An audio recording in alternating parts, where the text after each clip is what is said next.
मधुबन के बाबा, मधुबन के बाबा मुरली वाले, आपका क्या कहना, आपका क्या कहना। ओम शांति। आज 18 नवंबर 2022 के साकार मधुर महावाक्य है। आज मीठे मीठे बाप दादा बोले, मीठे बच्चे, तुमने जीते जी बेहद के बाप की गोद ली है, उनकी संतान बने हो तो श्रीमत पर जरूर चलना है, हर डायरेक्शन अमल में लाना है। बाबा ने कहा, मीठे बच्चे, तुमने जीते जी बेहद के बाप की गोद ली है, उनकी संतान बने हो तो श्रीमत पर जरूर चलना है, हर डायरेक्शन अमल में लाना है। बाबा ने आज प्रश्न पूछा है कि सृष्टि की वानप्रस्थ अवस्था कब से शुरू होती है और क्यों। और उत्तर में बाबा कहते कि जब शिव बाबा इस ब्रह्मा तन में प्रवेश करते हैं, तब से सारी सृष्टि की वानप्रस्थ अवस्था शुरू होती है, क्योंकि बाप सबको वापस ले जाने के लिए आए हैं। इस समय छोटे बड़े सबकी वानप्रस्थ अवस्था है। सबको मीठे घर मुक्ति धाम वापस जाना है, फिर जीवन मुक्ति में आना है। वैसे भी बाप जब इस ब्रह्मा तन में प्रवेश करते हैं तो इनकी आयु 60 वर्ष की होती है। इनकी भी वानप्रस्थ अवस्था होती है। मुरली का गीत है, मरना तेरी गली में, जीना तेरी गली में। ओम शांति। यह किसकी गली में आकर मरना होता है? मनुष्य चाहते हैं कि हम मुक्ति धाम में जाएं, परमपिता परमात्मा शिव बाबा की विजय माला में पिरोए जाए। बच्चे जानते हैं कि जो भी मनुष्य मात्र की आत्माएं हैं, वह बाप के गले का हार जरूर है, लेकिन जैसे लौकिक बाप की रचना लौकिक बाप के गले का हार है, बच्चे बाप को और बाप बच्चे को याद करते हैं, वैसे वास्तव में जो भी आत्माएं हैं वे सब याद करती हैं परमपिता परमात्मा बाप को। वह है हद का बाप और यह है बेहद का बाप। हर एक मनुष्य चाहते हैं, क्या चाहते हैं कि हम मुक्ति प्राप्त करें, क्योंकि निराकार के गले का हार अर्थात मुक्ति और विष्णु के गले का हार अर्थात जीवन मुक्ति। बाप मुक्ति और जीवन मुक्ति देते हैं। बेहद के बाप के बच्चे बनेंगे तो उनके गले का हार होंगे। लौकिक माँ बाप के गले का हार हैं बच्चे, वह खुद माँ बाप भी किसी के बच्चे होते हैं। गाते हैं तुम माता पिता, जब हम तुम्हारे गले का हार बनेंगे तब हम सदा सुखी रहेंगे।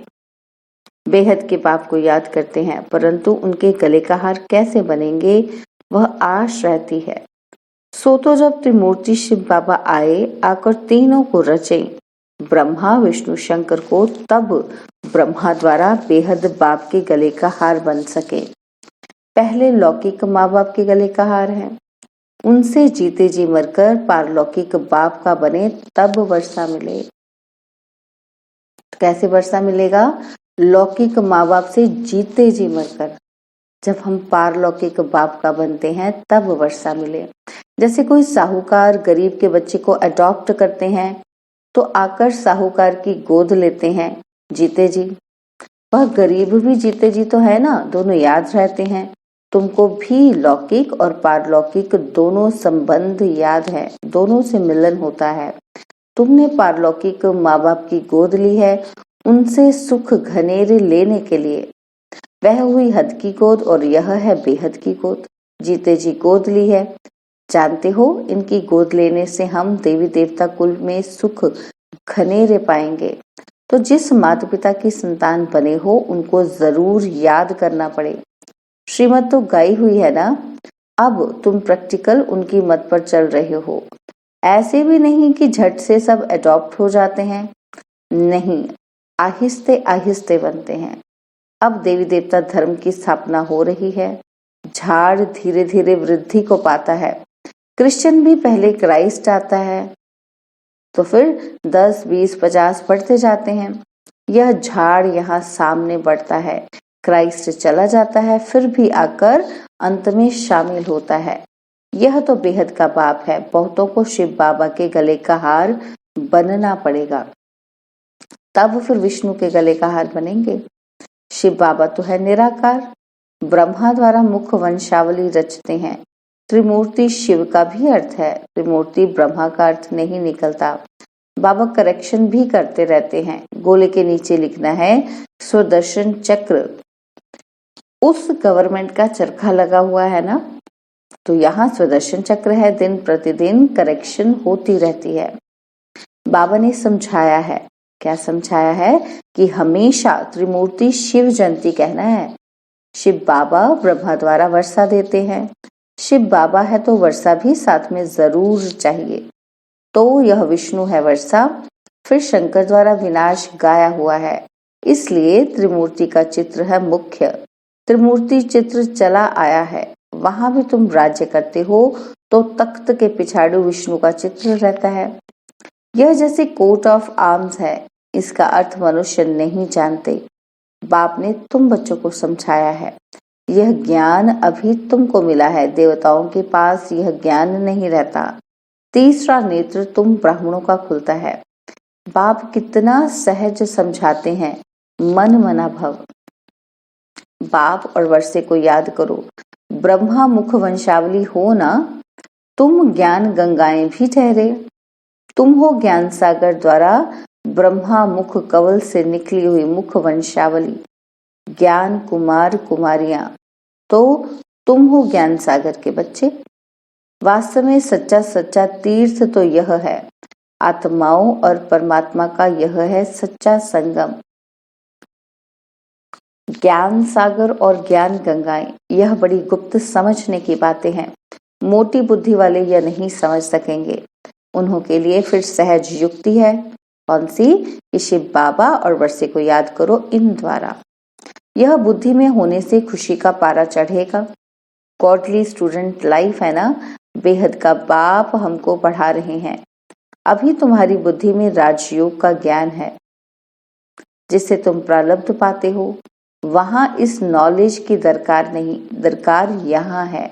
बाप कहते हैं कि कल्प कल्प मैं आकर राजयोग सिखलाता हूँ, रचना के आदि मध्य अंत का राज समझाता हूँ कि यह चक्र कैसे फिरता है। महिमा सारी संगम की है, जबकि पतित पावन पाप आकर पुरानी दुनिया से नई दुनिया में ले जाते हैं। पुरानी दुनिया के विनाश के लिए तैयारियां हो रही हैं। देखते हो आजकल दुनिया में क्या हो रहा है। आज बादशाह है, कल मिलिट्री बिगड़ती तो बादशाह को भी कैदी बना देते हैं, कोई को भी मार डालते हैं। ऐसे बहुत केस होते रहते हैं। आजकल कोई बात पर भरोसा नहीं, दुख ही दुख है। आज किसी को बच्चा हुआ खुशी होगी और कल मर गया तो दुख है ही। दुख की दुनिया। अब बाप नई सुख की दुनिया का लायक बना रहे हैं। बाप समझाते हैं, बच्चे तुम सो देवी देवता थे, अभी असुर बन पड़े हो। कल तुम देवताओं की महिमा गाते थे, अपने को पापी नीच कहते थे। कहते हैं कि हम निर्गुण हारे में कोई गुण नहीं, तो जरूर कोई पर तरस किया होगा। इन देवताओं को किसने गुणवान बनाया, यह अभी तुम जानते हो। परमपिता परमात्मा बिगर कोई देवता बन न सके।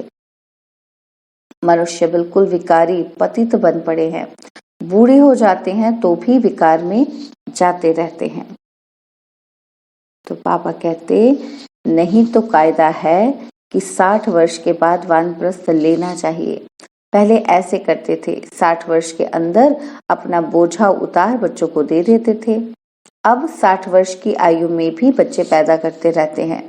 बाप कहते हैं इनकी 60 वर्ष की आयु में बहुत जन्म के अंत में जब इनकी वानप्रस्थ अवस्था हुई तब मैंने प्रवेश किया, तब इसने भी सब कुछ छोड़ा। बाप के आने से सारी दुनिया के लिए वानप्रस्थ अवस्था हो जाती है, क्योंकि सब कुछ जाना है वापस। इसलिए बाप कहते हैं मामिकम याद करो, छोटा व बड़ा कोई भी रहेगा नहीं। बाप आकर सबको मीठा बनाते हैं। मुक्ति जीवन मुक्ति दोनों मीठे धाम है। विनाश सबका होना है, हिसाब किताब चुकतू भी सबका होता है। सजा खाने में देरी नहीं लगती। जैसे काशी कलवट खाते हैं तो पापों से मुक्त हो जाते हैं और फिर नए सिर हिसाब शुरू हो जाता है। बाकी मुक्ति में एक भी नहीं जाते। वह समझते हैं शिव पर कुर्बान हो निर्वाण धाम चले जाएंगे। बाप कहते हैं वापिस कोई जा नहीं सकते। पुनर्जन्म तो सबको लेना है। यह पहला नंबर ही पूरे पुनर्जन्म लेते हैं तो जरूर पीछे वाले भी लेंगे। तुमने 84 जन्म लिए हैं। शुरू से ही तुम्हारा पाठ चलता है। तुम्हारा यह है कल्याणकारी लीप जन्म। इस जन्म में अथवा इस धर्माऊ युग में तुम धर्मात्मा बनते हो। वह सब है हद की बातें। वह है धर्माऊ मास, धर्माऊ वर्ष और यह है धर्माऊ युग। यह लीप जन्म ब्राह्मणों का एक ही है। ब्राह्मण है चोटी, फिर तुम देवता बनेंगे। अब तुम जानते हो बाबा हमको गले का हार बनाते हैं। हम आत्माएं निराकारी दुनिया में रहती हैं। बाप खुद कहते हैं कि जब तुम अशरीरी थे तो मेरे पास रहते थे। अभी तुम समझ गए हो कि हम पहले पहले सत्युग में आएंगे। वहां है देवी देवता धर्म। वहां पुरुषार्थ करने की जरूरत नहीं। पुरुषार्थ संगम पर ही किया जाता है। संगम युग यह है और जो संगम होते हैं उनकी आयु नहीं गिनी जाती। इस संगम की आयु है बहुत छोटा सा युग है। इस संगम युग में ही बाप आकर इनको बदली करते हैं। बाकी उन युगों का कुछ नहीं। 2 कला कम होने से राज्य बदली होता है। यह तुमको साक्षात्कार होता है कैसे राज्य देते हैं।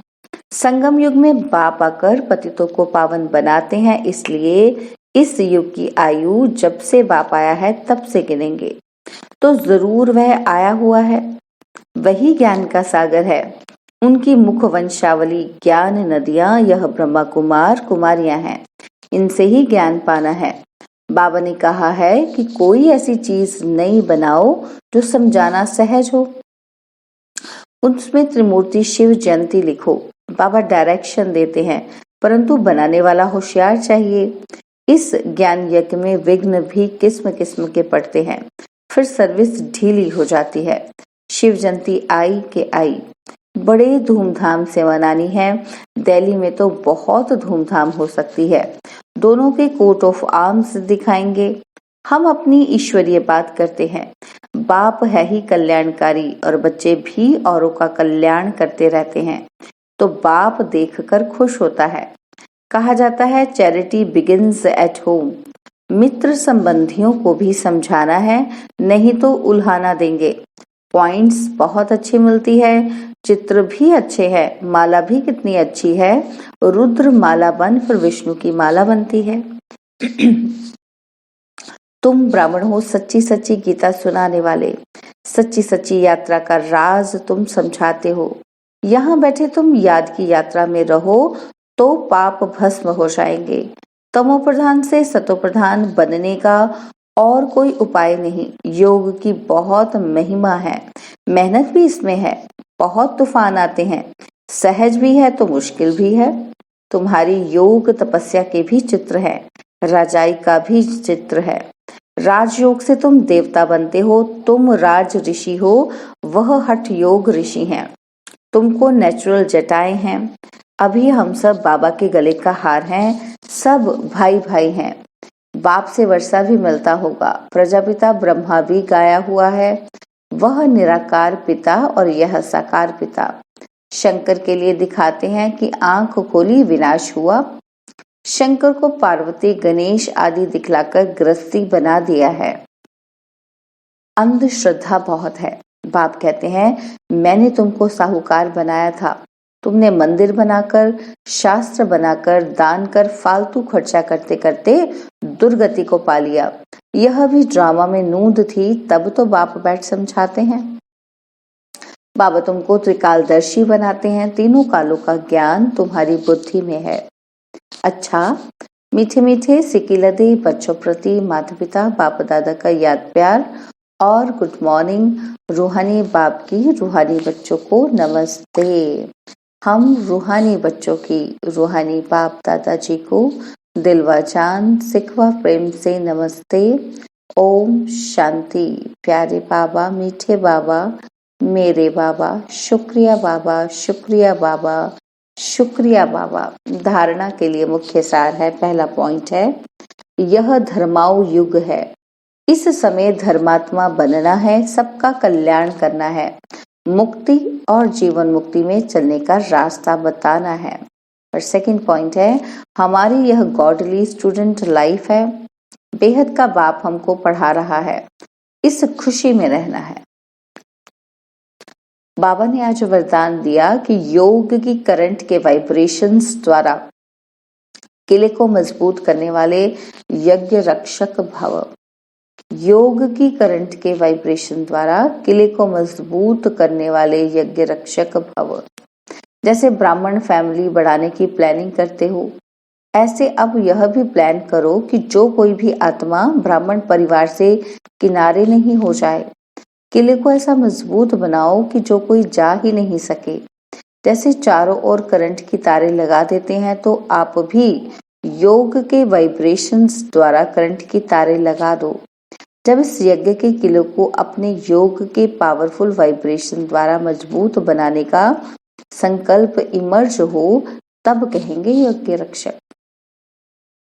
स्लोगन है, ज्ञानी तो आत्मा वह है जिसका कर्म साधारण होते हुए भी स्थिति पुरुषोत्तम हो।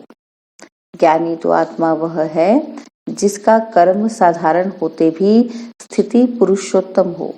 ओम शांति।